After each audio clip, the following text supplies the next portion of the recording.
There's a saying in life, and it's about lemons. I know you've heard it. It's when you get lemons, you make lemonade. We all do it, and we apply it in our lives, our work lives, personal and private, whether we're in the courtroom or if we're in the line at Chick-fil-A. It's one thing that we have in common, and that is that we go through things. Welcome to Hidden Parts, the podcast. My name is Sean Monet, and today's special guest is Wyndal Gordon, the warrior lawyer, Baltimore's own. He has an extensive resume and experiences. He's going to sit with us today to talk about what it means to him to be a defense attorney, what works, what doesn't work, why he loves it so much, but more importantly, the hidden part of what makes him himself. Join us.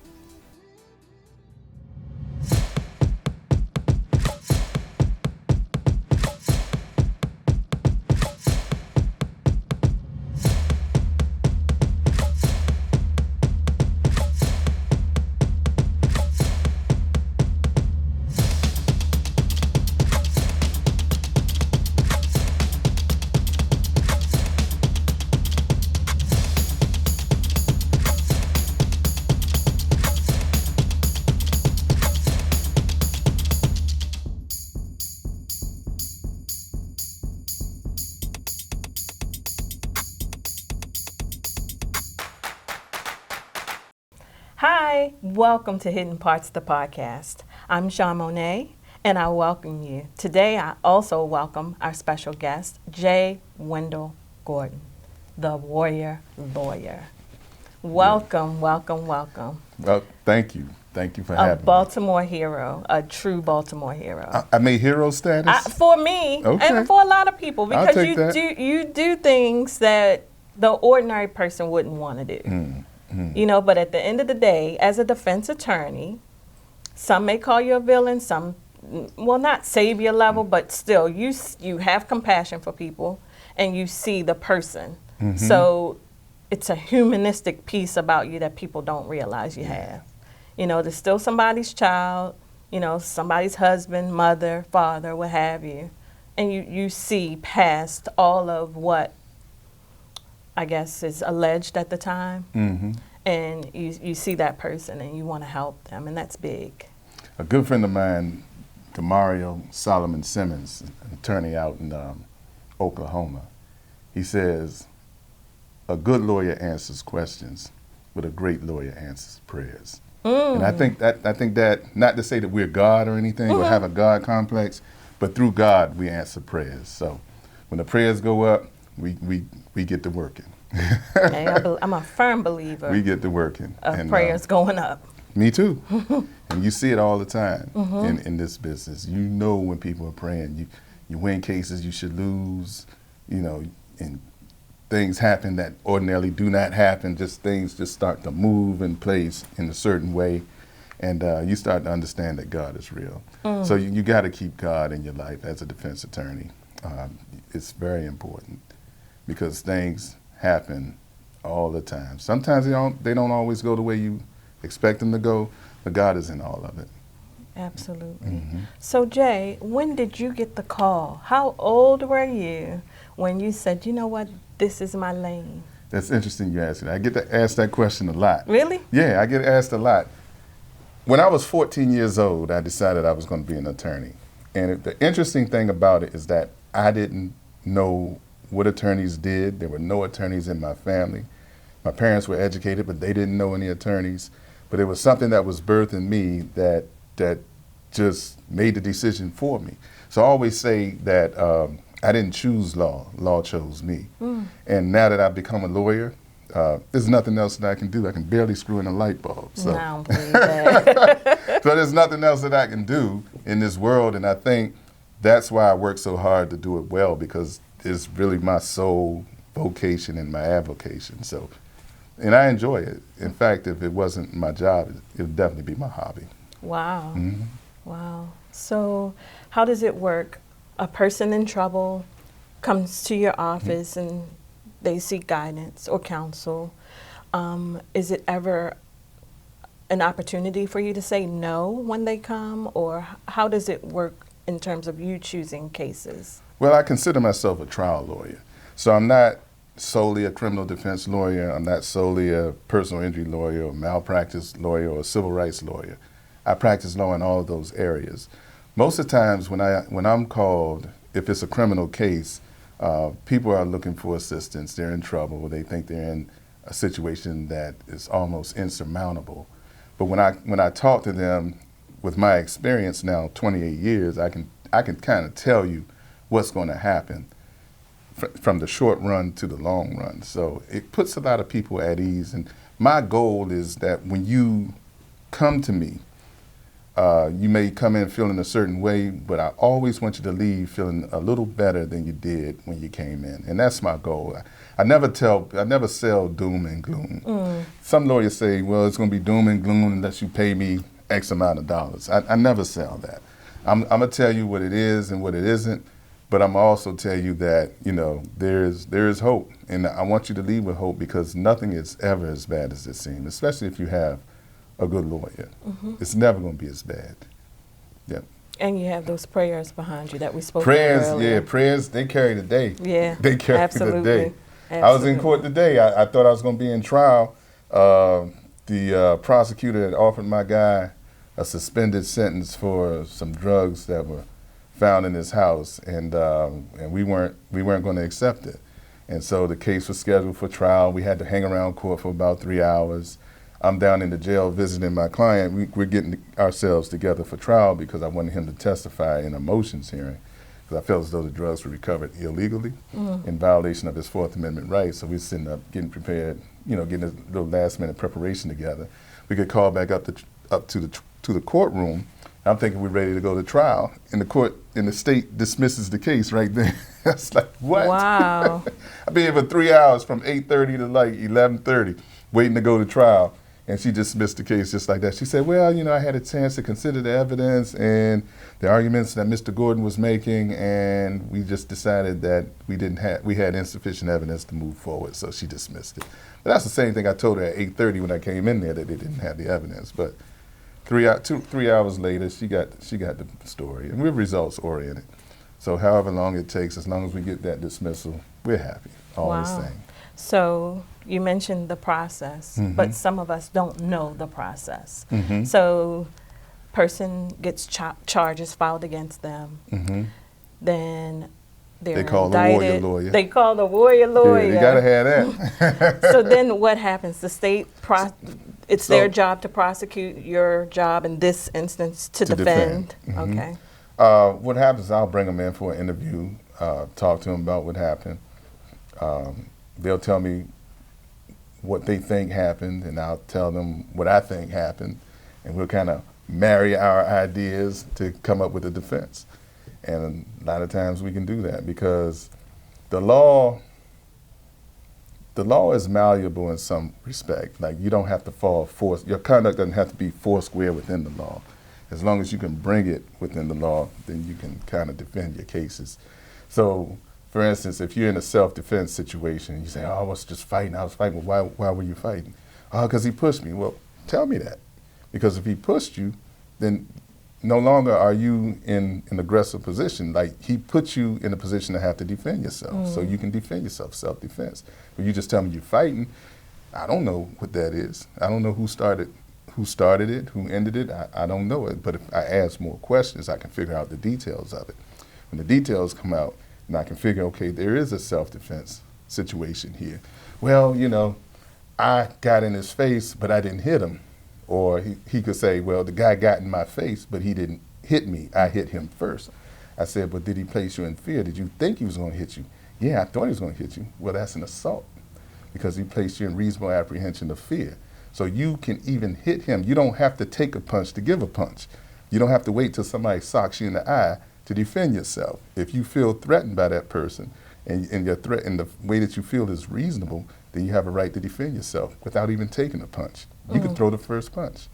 So that's why I say the law is not always as you think. You have Cut and dry. Yeah, you got to listen to what people say and figure it out. Well, Jay, I really didn't feel threatened by him. Well, maybe that's what we need to say. Think about it real hard. When you go home, you think about whether or not you felt threatened, and that's why you threw that first punch. Yeah. And then they'll figure it out. Yeah, upon second thought, yeah, I did feel a little threatened. Say, okay, well, there you go. Yeah. That's the defense. So you have to be creative. You definitely have to be creative. And when I was a kid, I was very creative. I used to draw. I used to paint. No, I don't do it anymore. I played the saxophone. I did all kinds of stuff. Do you play now, the sax? Nah, I'm not even going to say I do. Wow. I know how to hold it. I know how to tickle it a little bit. But when I was younger, I was good. I used to play in the go-go band. I'm from the D.C. area. So I used to play the saxophone in the go-go band and whatnot. So, yeah. Wow. Mm-hmm. Well, I always... So I had that creative side to me. And it works in law because you have, like you said, you do have to be creative. You have to be able to think things through, you know, based upon experience, human behavior. You have to think about how people think about certain situations. And I always use the scenario of someone being robbed. Like when someone's being robbed and a gun is put in their face, they're looking at that gun. They could tell you all day what that gun looked. It was black. You could probably tell you the rifling characteristics inside the barrel, but they can't tell you what the person looked like who's holding the gun. See? They tell you about that gun, but they can't tell you what that face looked like because they're afraid of what's going to happen with that gun. So whether your client was the person who robbed them or not, there's an identification issue because they really didn't get to look at the person's face. So you can defend cases like that, just dealing with human behavior. And after a while, you're like, well, you know, I guess I really didn't see who did it. Do you see the person in this room who robbed you? They're looking around the room. After telling you all the details about the gun.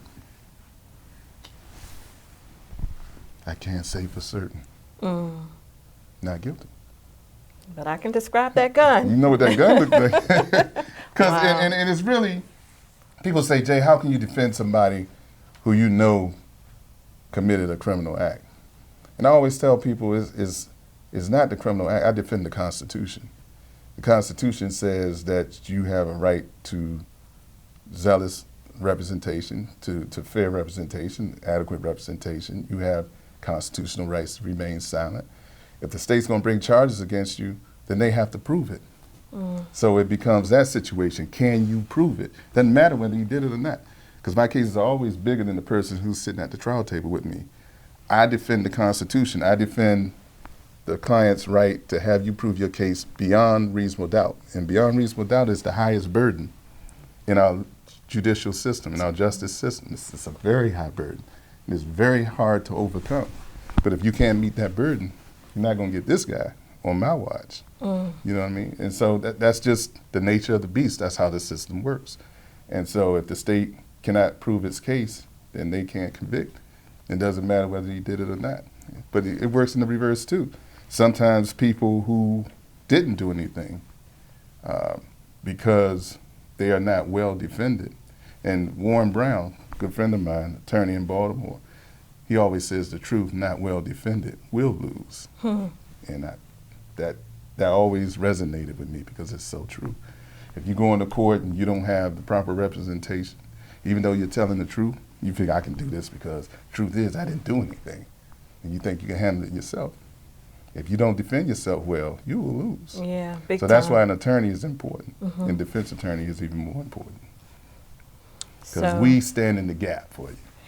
We make it so that all the freedoms that you have in the Bill of Rights, the right to free speech, the right to be protected against unreasonable searches and seizures, the right to counsel, the right to remain silent. We make sure that those rights are respected in the court of law. And we make sure that you're not hauled off to jail indefinitely without probable cause, without due process of law. Because without our laws in place and someone to defend them, the state would do whatever they wanted, whether you were guilty of anything or not. Yep.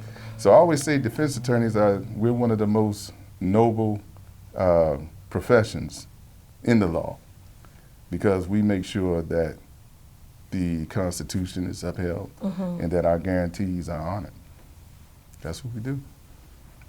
And it sounds easy as you say it. You just rambled we it fight. off. We You fight. rambled it off like it was just like a piece of pie. But it's hard. It's hard work, and at the end of the day, you still have to go home. Yeah. And you still have feelings. You still have a feelings. family. Mm-hmm. You know, how do you separate the two?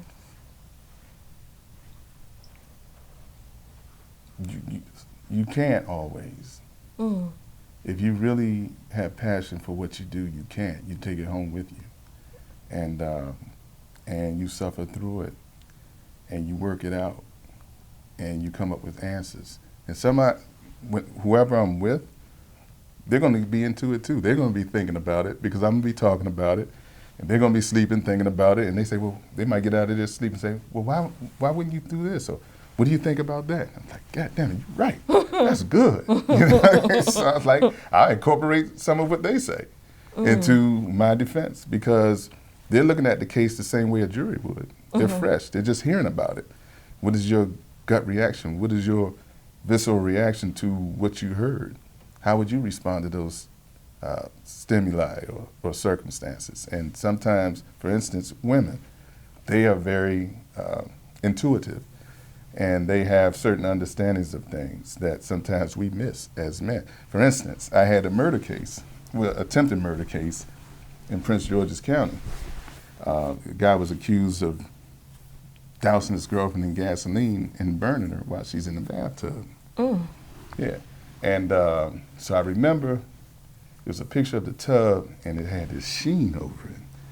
And I said, well, I really don't want to get into that sheen over the tub because they might say it's gasoline from petroleum. And this lady who was helping me with the case, she said, Jay, you see all those shampoo bottles around there? The shampoo bottles melted. That's shampoo. That sheen is from shampoo. And baby, not baby oil, but you got bath oils. Yeah, that kind of stuff. Yeah. I said, God damn it, you're right. You're right. I missed it. Because I ain't thinking like that. I'm thinking maybe it's sheen. But she was right. Because you see the melted bottles, so yeah, you can't tell me that that's gasoline. When you got all those melted bottles. But the burden of proof. Yeah, the burden of proof is very high, beyond reasonable doubt. So it's not like you could just say, oh, this is gasoline. You got to prove it.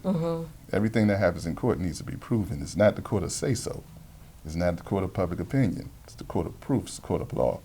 So you have to prove it. And that's what I tell juries all the time. They have to prove it. Don't do their work for them.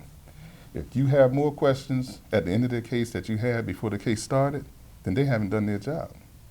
I found them not guilty. Okay, so I mean, I agree about talking through things. Yeah, you know, you gotta talk that through perspective is everything. Yeah, So it and does the more help. people you talk to, the better, because as I said, everybody's looking at the case fresh, even the jury. So when you talk to people about it, you show them, give them a factual scenario, add the good, bad, and indifferent, and let them sort it out. If they say my client's guilty, I'm gonna ask somebody else. I might say, okay, you feel like he's guilty. What would we need to show so that you would feel like he's not guilty? Well, if this happened, that happened, that. Well, that may have happened. Let's move this piece here, move that piece there, and move this piece there. Now what you think? Oh yeah, I believe that. Yeah. Wow. Yeah. Sounds like you're very, very good. Well, Yeah. I mean, the proof is in the pudding. Yeah, I also want to take time to congratulate you because I understand that you just won Vice President of the Bar Association. Yeah, the National Bar The Association. National Bar Yeah, Association. we represent the interests of 65,000 black lawyers across the country, actually across the world. And so I'm very proud of that. I ran for that over the summer, and I was successful in the election, won by 9 votes. Wow. So it wasn't easy. It wasn't easy, so I really take pride in that. So thank you for that. Yeah. Is it so something more for you to do outside of you? It keeps me busy because I'm going to tell you the truth. I did not appreciate how much work was involved. I just thought that I could just fly around the country and give speeches and that would be it. But I got to do work. And I'm spending about an hour a night on that stuff. And I think that's what it's going to take to do it right. But I'm going to give it my best. Yeah, I'm going to give it my best, yeah. And you know, I'm glad that I won. And next time I'm coming for president. Uh-oh. I ain't going to be number 2 for long. I'm going to tell you that right now. And you know who I'm talking to. I'm coming for your spot. Heard that. What else you got going on? That's it. You know what I mean? That's it for the most part. Okay. Mm-hmm. So in terms of balance, I know you said you take it home, but you still, it's sometimes you have to decompress and walk away. Mm-hmm. What do you do for fun?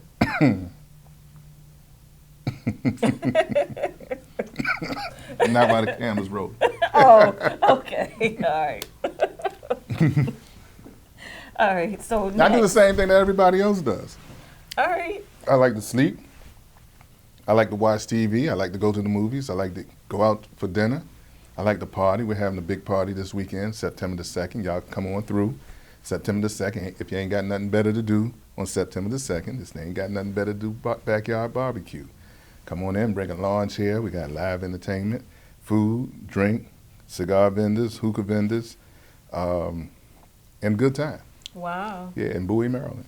September 2nd from 3 until dusk. Big man Calvin's going to be there. He's going to be on the cameras, making sure we have the event memorialized. That's Chosen Media, by the way. Shameless plug. There you go. Oh, Chosen Media. Okay. Yes. Yeah. That's right. You got to give up that cut, bro. You got to give up that cut. Hey.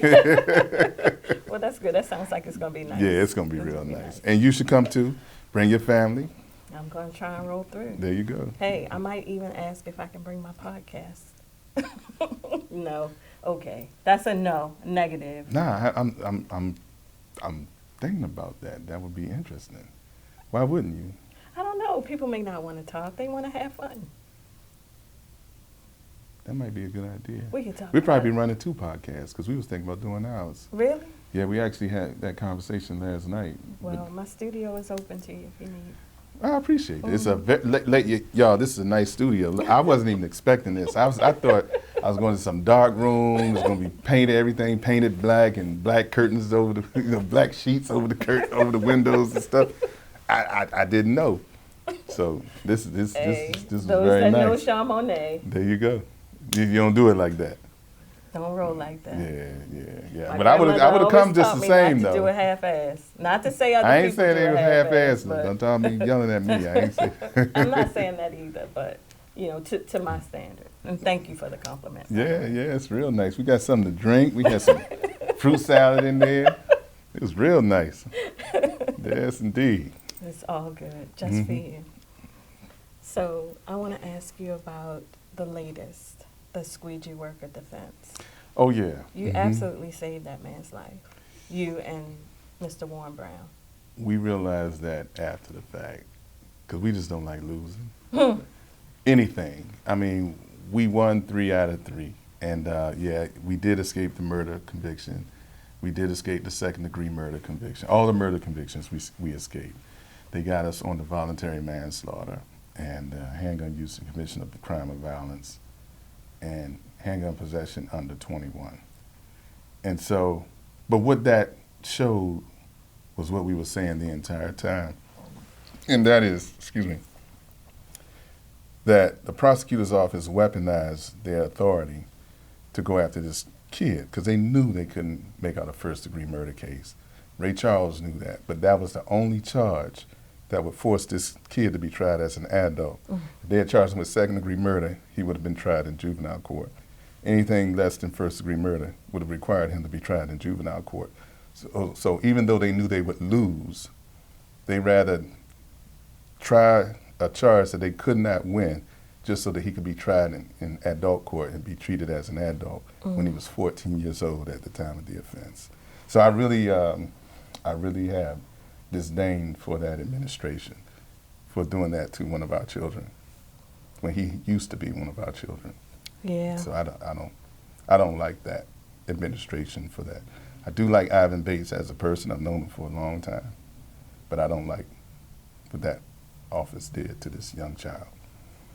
So, and I want to be clear that I'm not choosing a side because there was a life lost. Well, there was a life given. I really don't have a lot of sympathy for what the guy did, and maybe that's why that's why I had Warren with me, because I can't hide it. This man, he was the only adult on the scene. He had plenty of time to think about what he was doing. He walked across 8 lanes of traffic during rush hour, nearly causing an accident just to get across the street with his baseball bat, swinging it, holding it in a menacing fashion, threatening these kids, and actually hitting at least one of the kids twice. And he gets shot and killed. And they charged my 14-year-old for that offense. Now, the jury found that my 14-year-old was the shooter. Okay, fine. But it wasn't like my 14-year-old was out looking for trouble. And thank God he had a gun on that day, and I'll say that on this record. I'm not afraid to say it. Mm-hmm. Because if he didn't, we could have looked at probably 5 funerals as opposed to 1. And because some adult decided that because of his personal views about squeegees and his lack of respect for their own humanity, for the humanity of these children, he goes after these children unprovoked with a metal baseball bat. He's 6'3", 329 pounds. 6'3", I'm 6'2". My kid was 14 years old. He was maybe 5'4", 5'5", and 120 pounds. This guy was almost 3 times his weight. And he's coming after them with a baseball bat. And if you had a gun nearby and he's coming after you or your friends, what you gonna do? Just let him bat your friends down and say, let the police take care of it? Are you counting bullets? It took 5 bullets to get him on the ground. We've seen people shot far more than that. And we've seen police officers claim self-defense. Trained police officers are given more consideration than a young man who's fighting for either his life or the life of his children. We allow trained police officers to use self-defense and say nothing about it. But someone who's not trained, is just trying to save himself, who determined that his life was more valuable than the person who's trying to take it, okay? We determined that he should be charged with first-degree murder. He should be a murderer. That doesn't sit with me. Mm-hmm. It doesn't sit with me. So I take sides. Okay. And you don't have to. No, but I take I'm sides. going to sit in the middle, because that's just how I am. I have opinions for both sides. So, yeah. So I think most people's thing was, well, was a 14-year-old dealing with a gun? Well, yeah, if you feel as though he shouldn't have had a gun, charged with handgun possession, let him go. Because that's what the real crime was, illegal possession. Mm-hmm. But that's not murder. That's that first-degree, second-degree murder. Now, the jury found that he had the right to use force, but he misjudged his force. He used more force than reasonably necessary. And that's how he got convicted with manslaughter. Not that he didn't have the right to use it, but he used more force because they said he was shot 5 times. Well, the 5 shots came out in rapid succession. It wasn't like boom, boom, and he's on the ground, boom, boom, boom. You know, it's not like that. Wait, it's rapid. Is it a book out here that I don't know about to tell you, like, the measure of force? Like, only 2 people at the moment would know the amount of force necessary. Right. It's just reasonable, whatever a reasonable person thinks, whatever the jury thinks is reasonable at the time. So they thought that as a 14-year-old, they're judging him, or they judged him as if he was an adult. But he's 14, and I'm not certain that they gave him due consideration of that fact. If I'm 6'2", so if somebody, I don't know, 7'8", that's 3 times my weight, is coming after me with a baseball bat, and I got access to a gun, or he's coming after some of my friends. Because you have a right in Maryland to defend yourself and defend others. You have an absolute right to do both. In order to defend yourself, you have to retreat. But even in shooting this man, he was retreating at the same time. To defend others, you don't have to retreat. You can go straight to the conflict. So, you know, I respect the verdict because I always said manslaughter was the toss-up. I always said that from day one. I would think, and you might remember when we were talking about pleas in the very beginning of this case, they had offered him manslaughter in juvenile court. And I was like, okay, well, that's reasonable, because I always thought that would be a toss-up if someone determined that he was the shooter. And so I'm not terribly disappointed by the manslaughter charge, but I think after what's all said and done, and this guy he had all these tattoos over his body. One said, mutant and proud. as if it's the Proud Boys. He had other tattoos, a lone wolf on him. He had a tattoo across his chest that says something like, hatred is, what did it say? Something about hatred. You can Google it. Hatred something, but it's all across his collar of his neck. So he had a lot going on, and he had been on social media talking about squeegee kids have no right to be out there. Now, they're not begging for money. They're out there working. And although it's a nuisance to me. I'll tell you a funny story about the squeegee kids. I was going to ask you. Yeah, I had my experience. I drive this, at times I drive a very expensive English motor car, okay? And I had my expensive English motor car on Conway, driving down, and a squeegee worker comes up to my car, asks me if he can squeegee my car. I say no, and he gets upset. And he draws a dick and balls on my motor car. What? The joker drove dick and balls on my Bentley. I was mad as shit, right? Oh, no. I was mad. I called 911. I said, that squeegee worker drew dick and balls on my Bentley. They say, what, sir? I say, you need the police. I need to go get these squeegee workers. You drew dick and balls on my Bentley. Then I thought about what I was saying, and I hung up. I hung up the phone. That's my squeegee experience. No bullshit. That's the truth. That's the truth. Well, I drive a Lexus. Yeah. It's a fine automobile to me, too. Yeah. And the worst I got was a heart. I don't know what I would do with myself if they did that. Yeah, it was terrible. Oh, my God. It was terrible. But, I got over it. And, because that was just a bad apple. And we had seen each other since then. And he realized who I was and that I was defending one of his comrades. And we've been good. What I realized is that you don't have to pay him, just tell him, stay out of trouble, you're doing good. Give him a good attaboy. They don't mess with you. Well, no, I said no, and I was nice, but I got a heart. Not I don't want dick none and of balls. that. I didn't want none of it either. Not what? Not dick and balls. Oh, my God, it sounds funny. You sure did, man. I was Dick and mad. balls. Well, I was mad enough to chew chains, man. I was mad. Oh, my goodness. I bet you were, because that's a fine But automobile. I wasn't You didn't have so a bat. mad that I would stop, get out of my car with a baseball bat, Right. and go after this kid. Right. So it takes you got to have a lot of something in you. It was hatred. I know it was alcohol fuel because he had alcohol in his system. And it's arguable as to whether or not it was above or below the legal limit.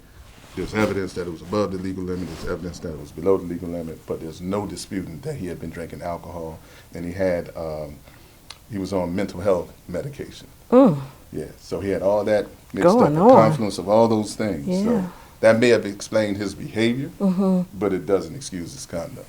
And so I believe that he was the author of his own death. And that's what I argued to the jury. Well, you were successful doing that, sir. To a certain extent. Yeah, well, to a certain extent. Hey, you go to war. Yeah, hey, yeah. And you did that pro bono. I did because I didn't like the way the media was treating him. I didn't like the comments that I was reading from racist white people. And I was thinking, this law stuff is a privilege. It's not something that I'm owed. And sometimes you have to give of yourself and your talent to help other people. And so I actually campaigned for that case because I really, really wanted it, because I really wanted to help this young man who was getting excoriated by the media. So I went on Facebook, and it's like, if anybody knows this young man or knows his family, have him call my office. I want to represent him. I'll do it for free. Wow. And stuff started coming in. Eventually somebody got in contact with the family. Was the mom or the father? The father or the grandmother contacted me. I brought him in, and that's how I was retained. And after I was retained, me and Warren had done something like this before. Warren Brown was another. Well, he's a Hall of Fame attorney in Maryland. Good friend of mine, and we've done pro bono work before, representing young men who get caught up in situations such as this that has very loud racial undertones to them. So I asked him if he wanted to get involved. He didn't hesitate. And that's how we became that duo. And that's how we ended up representing them. Yeah. Oh, wow. Mm-hmm. And it's not the For first free. time. Yeah, For free. and I know you dumped a lot of resources in We it. did, and it was a lot of discovery, a lot of stuff to do, but we never looked at it. We never once talked about how much money we were losing or not making by representing them. It was never a topic of conversation. It was always, let's win. It was always. That's why I like Warren. That's why I like working with Warren. Because it's never, once we make a decision that we're going to represent you, we don't care about money. We don't care about it. We just in there to do the work, get the job done. That's good. It's not the first time. No. You did it for a young lady. God forgive me, because she's passed on, but she's out of Randallstown in the Carriage Hill apartments. Wasn't pro bono. Oh, oops. Yeah, we Okay. actually settled that one for a couple $1 million. Oh, okay. Yeah, for Well, the family, and she deserved it. What happened to her was nothing short of an execution. Assassination. In front of her depending on children. who you ask. In front of her, yeah. Son. Her 5-year-old son at Yeah. the time, who got shot as well. What? Yeah, his elbow got blown off, and he had to have reconstructive surgery on his elbow. Oh, I didn't hear. And the hear bullet that. shot him in the face. Aw. You know, fragments from the bullet hit him in the face. And they're still fighting. They're still fighting their half of it. We got a $37 million verdict as a result of what happened to her and him. In fact, the little boy who was 5 years old, you know, with a $32 million verdict. My verdict was like 5 point something million. And when we got that verdict, the judge took it away from us. He basically granted the state's motion for judgment notwithstanding the verdict. And that's basically where the judge can take away your verdict, even though the jury says you can have it. He has authority to take it away if he felt as though the evidence didn't support it. And he contrived some excuse why the evidence didn't support it. The Court of Special Appeals smacked him down, sent the court, but sent the case back to him to get it right. So by the time it came back, I realized that we're not going to win this case in the court of law. It's going to be won in the court of public opinion. It was an election year, and Johnny O was running for re-election. I think he wanted to be governor or something. And at least at that time, he's since changed his mind and decided he wanted to be county executive for another term. But I started going the political route. And I threw up the cap, you know what I mean? I threw up the cap. I called on the NAACP, the National Action Network. I got my faith-based community out there with me, my activist community, my stakeholders. Even got the homeless community out there. I paid them some money to go picket in front of the county executive's office. Really? Yeah. Got the homeless folks out there. They was out there like 3 times. You pulled out your whole deck of cards. Yeah, and then I went nuclear and went up and got Al Sharpton down there. And that's when things changed, when I brought Al Sharpton down. Wow. I don't know why I don't remember Al Sharpton. Yeah, Al Sharpton, he came down here. That's big. I had Lanita Baker down here, who was Breonna Taylor's attorney. Yeah, so I pulled everybody who I knew to get a hold of. And that's what I learned out of that case, that we lawyers sometimes think that we're going to win some of these battles on our own because we used to be able to win in court, but things are changing. Courts are becoming more conservative. You're not really necessarily winning that day. You got to figure out other creative ways to win fights. And the most creative is to bring in your entire community, bring the village with you. If you bring the village with you, you got good chances. That's why when I was defending the squeegee kid, the young man who was washing windows, on my face, I do a lot of social media. So on my face, I'm inviting everybody down. Come down to see this trial. You need to see this trial. I want everybody to see it because that makes an impression on the judge. If the judge acts crazy, everybody sees it. They don't have to rely upon what the news says because the news is going to give you a slanted version of what they see. But people can say for themselves, oh, that judge was this, that judge was that. But they don't like the judge, or they say the judge was this, the judge was that. They like the judge. You know what I mean? So but everybody has an opinion, and they will voice their opinion, and they will get on social media and talk about what they. I heard what the media said, but that's not true. I was right there. Blah, blah, blah, blah, That's and actually they'll go to bat smart. for you. That's smart. Yeah. So I bring in the community. If I got a big case, I'm always bringing in the community. Always bringing in the community. And if it's something like that I need to settle, I'm gonna bring in my civil rights organizations, my stakeholders, my faith-based community, my activist community, black media. Bring them all in. Yeah. Community work is big, and just like you receive, you give. So is that something that, the mic fell.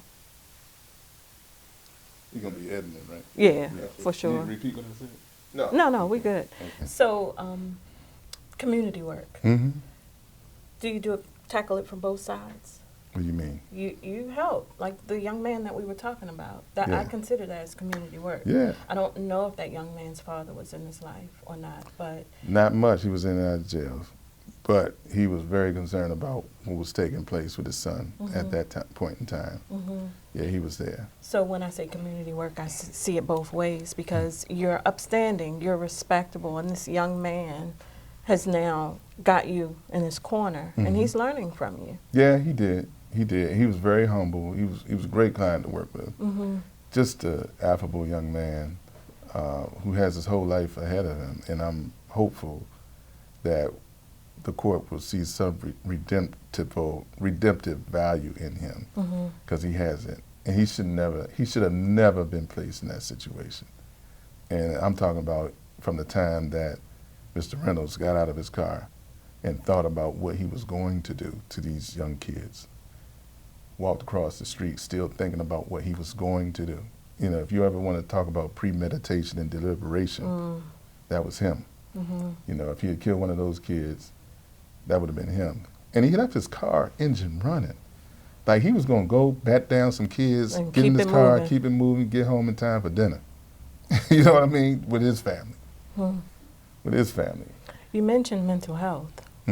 Okay, so the young man, the squeegee worker, do you know if he's going to get any help while he's serving his time for this? Well, it's unlikely that he will receive any treatment while he's in jail, if he serves time in an adult prison. But if he's in juvenile, yeah, he'll get all kinds. There are all kinds of treatment options and programs available for him. That's why he should have never been tried as an adult, because this is a young man that the state's attorney's office has decided they want to throw away. And that's why I feel like the community should step up and say, no, this young man is worthy of our services and resources. Because again, he wasn't out looking for anything. He didn't go around. He didn't go after Mr. Reynolds. Mr. Reynolds came after him and his buddies. And Mr. Reynolds was shot in the middle of completing a swing. You know what I mean? So, you know, it was, you know, that's why I fought for that. And that's why I just don't feel anything for it. You talk about us defense attorneys, sometimes we lack compassion. I just don't. And I was criticized for that. I was criticized for the lack of compassion. And I just don't feel it. I'm just being honest. I don't. But at times you do. At times, like I've had cases where I would express my sympathies. In fact, I did a murder case just prior to this one, where I expressed my sympathies to the family that they lost a loved one. And that case probably was almost as egregious as this one. In that case, their loved one shot at my client and missed. My loved one, I mean, not my loved one, my client he was just a better shot. And the same thing with Reynolds. Because he was unable to bat down all of these children, you know what I mean? They think that he deserves a pass and he should have lived. A bat is a deadly weapon.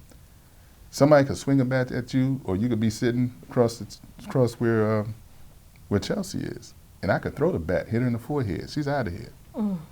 So it doesn't matter whether he's 5 feet from you or 10 feet from you. That bat and his intention for his use of that bat made it a deadly weapon. And so it doesn't matter that he may or may not have been in arm's length, because he could throw that bat.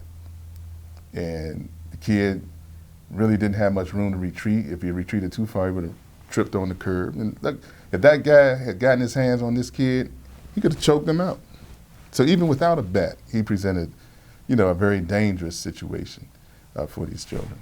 I mean, we've seen people get choked out right before our very eyes on camera. So, Yeah. I worry about our children. I do. I have a 26-year-old daughter. Mm-hmm. She's not out, thank God, squeegeeing. Mm-hmm. She's upstanding, doing a great job, Sure. but you still worry, because we live in a different time. That's right. We do, and I feel like adults probably could be a lot more responsible in certain things. And That's coming from, and I hear you, and we kind of get that. We heard that argument before.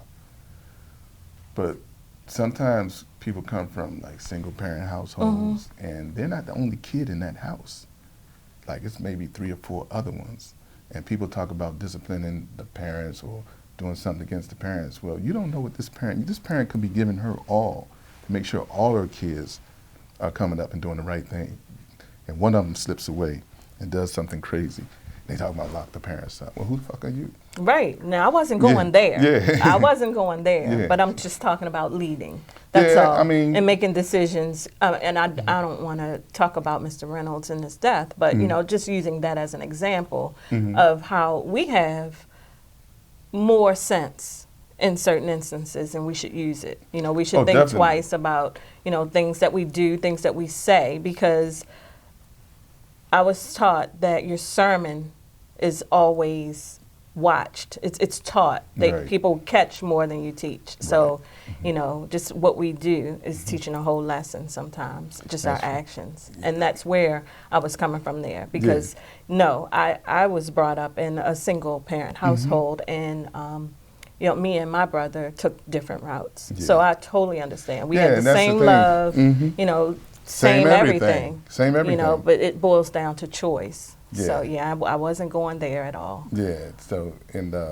I was actually just speaking in general because we heard some of those arguments in this case. Oh, the mother should be doing it. They should lock the mother up. People say stuff like that. That's crazy. That's what people say. That's what people say. Yeah, it's still crazy. Yeah, so, it's still crazy. No, I get it. Yeah. I get it. And then back on this Reynolds stuff, they're so quick to excuse his egregious conduct. Yeah. But Like they forget. They don't even want to talk about all the mess that he was doing. yeah, it was a lot. But I'm staying in the middle. That's fine. That's now, where you're supposed to be. And stand in the middle. I want to ask about stress relief. You are into it. You're into these heavy, thought-provoking things. You're making decisions, to help someone. You stressing me out right now. Oh, come on now. I don't know that. I don't know that when I'm going through liquor. it. I'm just making decisions. So when you go home, you're not like, whew, thank goodness that day's over. No, Come on now, Jay. I don't think about it like that. Things got to get done, and that's what I think about. But when you say it the way you say it, and I reflect upon what I'm doing, you make me feel. You should. You're doing a lot. I got a degree in business and finance. I'm stressed over that, man. and that's just reconciling monthly stuff. I mean, it's a big job, but still, it's not to your level, and that stresses me out. So, I do different things to counter that. Well, I try to do different things, and some things get to me. Like, for instance, I'm going through an issue with my child and his mother. She's been alienating him for 65 days over this summer, and I had him from the 9th through the 27th of August, and when I returned him, she's back to alienating him again, so we got to go back to court on September 15th. That bothers me.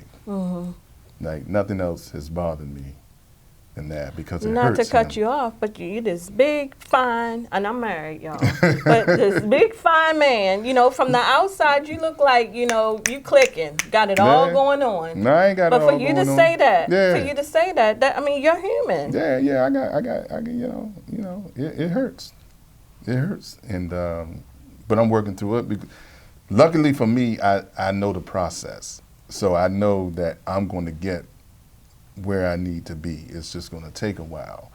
And I try to explain that to my son, because I remember one thing that he said when I took him back on the 27th. He said, Daddy, when you return me to Mommy, when will I see you again? Did that break your heart? Yeah. It just broke mine. Yeah, and I couldn't answer the question. I couldn't answer it. Why, though? You don't have because custody? I don't know. No, I mean, like that's visitation. what we're fighting for. No, visitation. No, we don't have nothing. We got those 17 days, and then they just said, y'all work it out.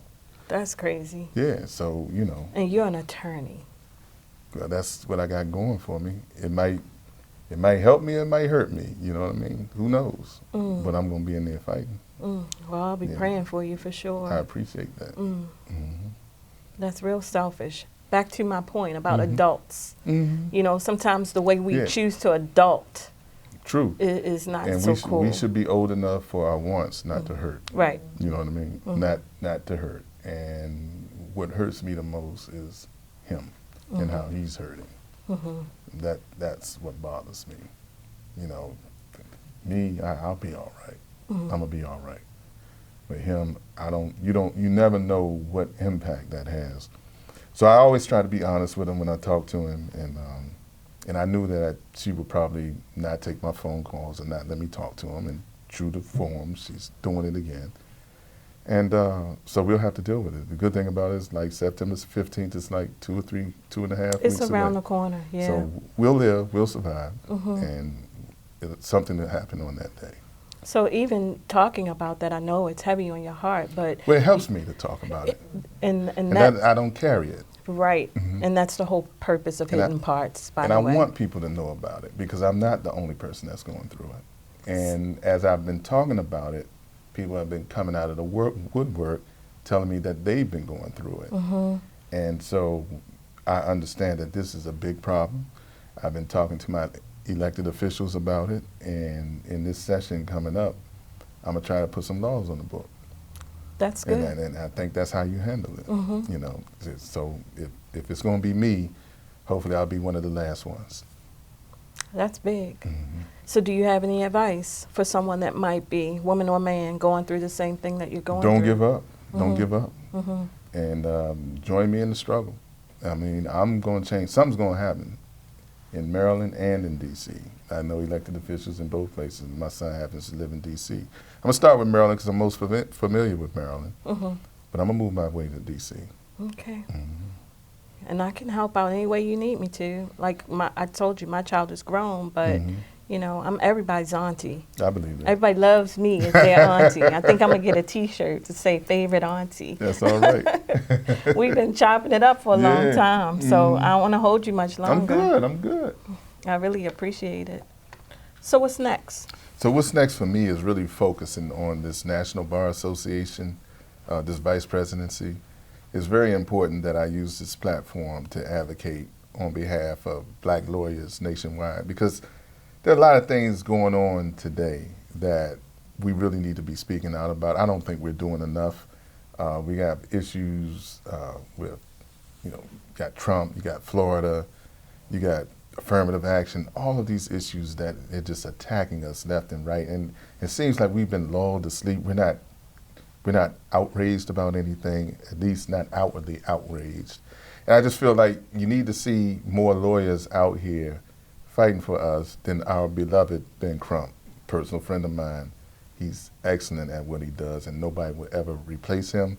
But I think there's also room for others who can come in and, you know, advocate on behalf of our people and articulate a position that we care about. And so me as vice president, that's what I want to do with this platform, in addition to raise the membership in our organization. Our organization was established in 1925, so it's almost 100 years old. In 2025, this is 2023, it's going to be 100 years old. And in order to last another 100 years, we're going to have membership. And, you know, and we're definitely going to have to increase that. So I want to help with that. I want to help with just letting this country understand that black lawyers are still out here, we're still fighting, and we're doing a damn good job. You are. Doing a damn good job. You are, and my hat goes off to you. Thank you. I can see your passion, your sweating passion. I No, appreciate seriously, that. they don't call you the warrior lawyer That's right. for nothing. That's right. And I feel it. just coming off of you. Thank you. Yes. So the other thing that I wanted to go back and talk to you about, was mental health, right? Coming up, it was taboo for me. Sure. For everybody. Yeah. So you're supposed to go to church. You're supposed to go to church, pray to God about it. That's right. But I did want to ask you, and if I'm being intrusive, yes. I want to ask you: Do you seek therapy? Do you deal with a lot? Not right now. See, I don't feel like. It probably sound like I'm crazy, but I don't feel like. No, you don't sound like you're crazy. You sound like you got a lot to juggle. I don't feel like I'm not stressed, aside from my boy. But I understand the process. I trust the process. I pray about it, and I know God's got it because I know I'm a good man. I know I'm a good father. And even if me being a good man is debatable, you can't debate that I'm a good father. And so I just know that that's going to be okay. And he's 8. If I have to lose a year in this fight, next year we're going to be straight for the rest of his life. So I'm looking forward to the rest of his life more so than what's going on right here, right now. I'm looking at the long term. I got vision for the future, and I have a vision for him to be happy and us to be happy together. And so we just have to, how you eat an elephant, one bite at a time. So it's just one bite at a time. I have mad respect for you and that approach. That's real strong back of you. I wouldn't know it if I didn't do it. If I wasn't in this business, I wouldn't know it. Every day would be fearful and fraught with anxiety. But my God's got me. Hey. My God's got me. Hey. Well, everybody, you heard it from Jay himself. I want to thank you for giving me this time. Absolutely. And I don't take it for granted. I really appreciate you stopping by. Thank you for the invitation. I don't take that for granted. And you're welcome back at any time. Thank you. All right. Thank you, everybody, for tuning in to Hidden Parts. I'm Salome. This is The Warrior Lawyer, J. Wyndal Gordon. Thank you for watching. Remember to subscribe, like, follow, and come back. And follow me too, Warrior Lawyer on Instagram, J. Wyndal Gordon on Facebook. All right. Hi, friends. I hope that you've enjoyed this episode. Please remember to subscribe, follow, like, and share. You can also find out more about us, the Hidden Parts Podcast, as well as watch this recording and many others at my website, www.the-inner.me. Bye.